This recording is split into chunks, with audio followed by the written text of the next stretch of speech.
Hello friends, welcome to our channel pregnancy in baby care Tamil. இந்த வீடியோவில் என்ன பார்க்க போகிறோம் அப்படின்னா, இந்த வருடம் 2026 கடைசி சூரிய கிரகணம் ஆகஸ்ட் மாதத்தில் நிகழ இருக்குது. இந்த சூரிய கிரகணம் எந்த தேதியில் எந்த நேரத்தில் ஆரம்பிக்குது, எப்போ முடியுது அப்படிங்கிறதையும், கிரகணம் டைம் இப்போது கர்ப்பிணி பெண்கள் என்னெல்லாம் செய்யலாம், என்னெல்லாம் செய்யக்கூடாது, எதெல்லாம் தவிர்க்கணும் அப்படிங்கிறதையும், இந்த சூரிய கிரகணம் நம்மளுடைய இந்தியாவில் தெரியுமா அப்படிங்கிறதையும் இந்த வீடியோவில் பார்க்கலாம்.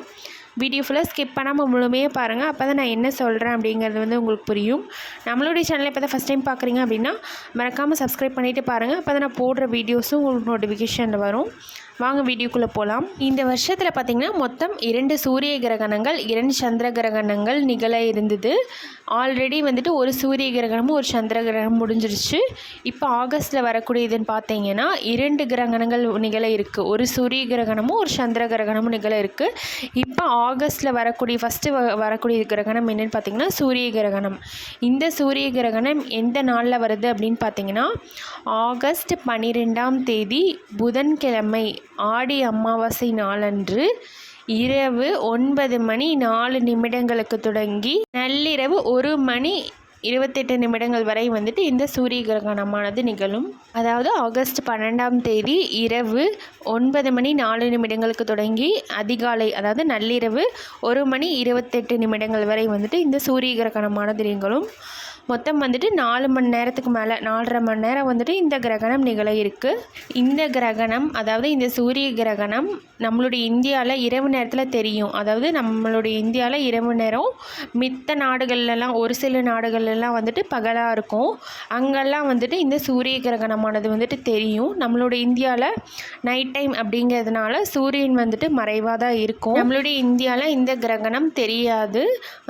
கர்ப்பிணி பெண்கள் கிரகணம் நேரத்தப்போ ஒரு சில விஷயங்கள்லாம் செய்யக்கூடாது அப்படின்னு இருக்கும். இந்த கிரகணம் நம்மளுடைய இந்தியாவில் தெரியாது. அதனால் பெருசாக பயப்பட வேண்டிய அவசியம் இல்லை. இருந்தாலும் ஒரு சில பேர் ஒரு சில விஷயங்கள்லாம் ஃபாலோ பண்ணுவீங்க. கிரகணம் டைம் அப்போ கர்ப்பிணி பெண்கள் வெளியே போகிறத மட்டும் கொஞ்சம் மேக்ஸிமம் அவாய்ட் பண்ணிக்கோங்க. அதுக்கப்புறம் நீங்கள் சாப்பிட்றது இரவு உணவை முன்னாடியே ஒரு 9 மணிக்கு முன்னாடியே முடிச்சிருங்க. ஒரு 8 மணிக்கெலாம் டின்னரை முடிச்சிருங்க. அதுவும் எளிமையாக ஈஸியாக செரிமானமாகக்கூடிய உணவுகளை எடுத்துக்கோங்க. ஏன் அப்படின்னா கிரகணம் டைம் அப்போது செரிமான பிரச்சனைகள் அதிகமாக இருக்கும். நார்மலாக நைட்டு கர்ப்பிணி பெண்கள் லைட்டான ஃபுட்ஸ் தான் எடுத்துக்கணும். கிரகணம் நேரத்தப்போ செரிமான பிரச்சனைகள் அதிகமாக வரும். அதனால் ரொம்பவே ஈஸியாக டைஜஸ்ட் ஆகக்கூடிய உணவுகளை எடுத்துக்கோங்க. நான்வெஜ், அசைவ உணவுகள்லாம் தவிர்த்துக்கோங்க. முடிஞ்சளவு முன்னாடியே சாப்பிட்டு முடிச்சிருங்க. வெளியே போகிறத மேக்ஸிமம் அவாய்ட் பண்ணிக்கோங்க. ஏதாவது எமர்ஜென்சி இம்பார்ட்டன்ட் அப்படின்னா நீங்கள் தாராளமாக வெளியே போய்க்கலாம். மித்தபடி அவாய்ட் பண்ணிக்கோங்க. ஏன் அப்படின்னா இந்த கிரகணம்ங்கிறது நம்மளுடைய இந்தியாவில் தெரியல அப்படின்னாலும் இது ஒரு வானியல் நிகழ்வு. சூரிய கிரகணம்ங்கிறது நிகழ்ந்துட்டு தான் இருக்கும். நம்மளுடைய இந்தியாவில் தெரியாது அப்படின்னாலும் இது ஒரு நேச்சுரலான விஷயம். இந்த விஷயங்கள் மட்டும் ஃபாலோ பண்ணிக்கோங்க. மித்த விஷயங்கள்லாம் ஒரு சில பேர் சொல்லுவாங்க கிரகணம் டைம் இப்போ சாப்பிடக்கூடாது, தூங்கக்கூடாது, தண்ணி குடிக்கக்கூடாது அப்படிலாம் சொல்லுவாங்க. அதெல்லாம் கிடையாது. எல்லாருமே சாப்பிட்லாம், தண்ணி குடிக்கலாம், தூங்கலாம், இது எல்லாமே செய்யலாம். கர்ப்பிணி பெண்கள் சாப்பிடாம மட்டும் யாரும் இருக்காதீங்க. நான் சொன்ன மாதிரி லைட்டான ஃபுட்ஸாக எடுத்துக்கோங்க. ஒரு பிரச்சனையும் இல்லை. தண்ணியும் நீங்கள் நிறையவே எடுத்துக்கோங்க. ஏன் அப்படின்னா கிரகணம் நேரத்தப்போ நார்மலாக இருக்கிறத விட ஹீட்டு, அதாவது உஷ்ணம் அப்படிங்கிறது அதிகமாக இருக்கும். அதனால் தண்ணி நீங்கள் தாராளமாக நிறைய எடுத்துக்கோங்க. ஃபுட்டு மட்டும் ஈஸியாக டைஜஸ்ட் ஆகக்கூடிய உணவுகளை எடுத்துக்கோங்க. அசைவ உணவுகள், ஆயில், எண்ணெயில் பொரிச்ச உணவுகள் இதெல்லாம் அவாய்ட் பண்ணிக்கோங்க. இந்த கிரகணம் நம்மளுடைய இந்திய நேரப்படி இரவு நேரத்தில் வரதுனால யாரும் அதிகமாக வெளியே போக மாட்டீங்க. ஏதாவது எமர்ஜென்சி டெலிவரி பெயின் வந்துடுச்சு அந்த மாதிரி இருந்தால் நீங்கள் தாராளமாக போய்க்கலாம். மித்தபடி வெளியே போகாமல் முடிஞ்சளவு முன்னாடியே டின்னரை முடிச்சுட்டு 9 மணிக்கெலாம் படுத்துருங்க.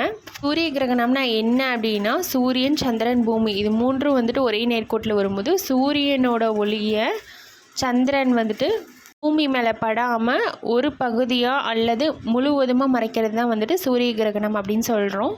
இப்போ வரக்கூடிய சூரிய கிரகணம் பார்த்திங்கன்னா சந்திரன் சூரியனை முழுமையாக மறைச்சிரும். இதுதான் நடக்க இருக்குது. இந்த சூரிய கிரகணம் நம்மளுடைய இந்தியாவில் தெரியல அப்படின்னாலும் ஐரோப்பிய விண்வெளியும் நாசாவும் இந்த சூரிய கிரகணத்தை நேரலையாக காட்சியளிக்க இருக்காங்க. அதாவது லைவாக போடுவாங்க. அந்த கிரகணம் நிகழ்கிற டைமில் லைவாக காட்டுவாங்க.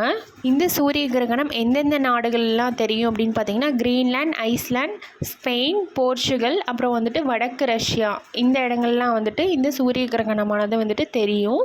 ஓகே, இந்த வீடியோ உங்களுக்கு பிடிச்சிருந்துச்சுன்னா மறக்காமல் லைக் அண்ட் சப்ஸ்கிரைப் பண்ணிக்கோங்க. நம்மளுடைய சேனல் இப்போ தான் முதல் முறையாக பார்க்குறீங்க அப்படின்னா மறக்காமல் சப்ஸ்கிரைப் பண்ணிட்டு பாருங்கள். அப்போ தான் நான் போடுற வீடியோஸ்லாம் உங்களுக்கு வந்துட்டு நோட்டிஃபிகேஷனில் காட்டும், நீங்களும் ஓப்பன் பண்ணி பார்க்க முடியும். இந்த மாதிரி வீடியோஸ் மட்டுமல்ல, pregnancy related videos, new ma'am baby care videos இதெல்லாம் வந்துட்டு நிறைய நம்ம சேனலில் வரும். மறக்காமல் சப்ஸ்கிரைப் பண்ணி வச்சுக்கோங்க. இந்த ஆகஸ்ட் இந்த சூரிய கிரகணம் முடிஞ்சு இன்னொரு கிரகணம் நிகழ இருக்குது. அதனால் சப்ஸ்கிரைப் பண்ணி வச்சிட்டிங்கன்னா அந்த டைமிங் என்ன அப்படிங்கிறது வந்துட்டு உங்களுக்கு வந்துட்டு வீடியோ மூலியமாக வந்துட்டு பார்க்க முடியும். உங்களுக்கு ஏதாவது டவுட்ஸ் இருந்துச்சுன்னா கீழே கமெண்ட் பாக்ஸில் கமெண்ட் பண்ணுங்கள். கண்டிப்பாக நான் ரிப்ளை பண்ணுவேன். தேங்க்யூ.